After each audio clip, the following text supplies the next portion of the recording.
Ipahigayon ang ika-125 nga tuig sa adlaw sa kaugalingon sa atong nasod karong umaabot Lunes, Hunyo 12. Mao kini ang unang Independence Day ubos sa termino sa mayor sa syudad sa Sugbo, Mayor Mike Rama, kinsa gitawag ang maong adlaw nga Day of Reckoning.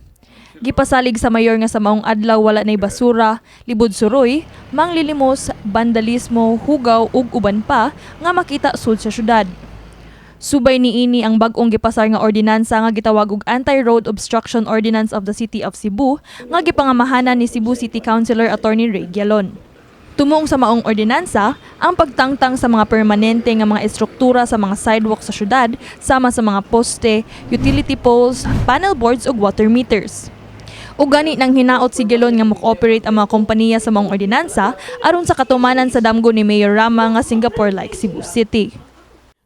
Gani man importante ang coordination with VECO, ang MCWD kay apil man ning mga metrosan sa o linya sa tubig nga gapatunga na sa mga sidewalks o kining mga utility companies kana in coordination with the office of the mayor atong makita nga kung hingusgan lang masibog yun ni nga mga electric post, utility poles, panel boards o mga water meters diha tunga-tunga sa atong sidewalk.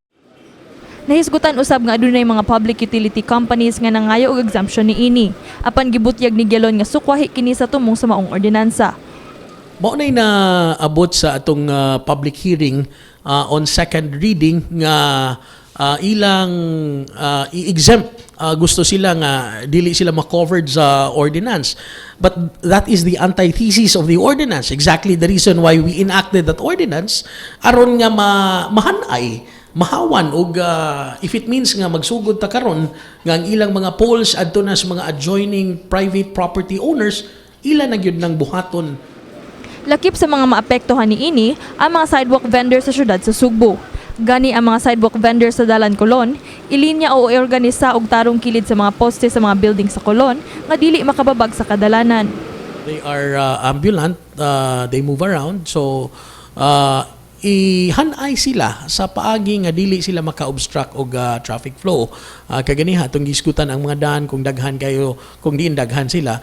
Colon, Manalili, San Siangco, ang atong mga buildings diha arcaded na mga pusti daan ang sidewalk, so ilinya sila diha sa sidewalk. Mao nay atong paagi diha gawas kung nagpanday na sila og mga tindahan or nang gawas na ang ilang mga atop diha sa sidewalk anang paagiha di na mahimo, so mademolish gid sila sa probe. Gisaysay sab ni Gialon nga padayon ang ilang pagpangampanya sa gidusot ni Mayor Mike Rama nga pagbutang sa mga kable sa kuryente ug uban pa underground. Alang sa mga mulapas ug dili motuman sa maong Anti-Road Obstruction Ordinance, adunay multa nga atubangon gikan sa 3,000 ngadto sa 5,000 pesos. Kini si Queenie Holigon alang sa MyTV Cebu.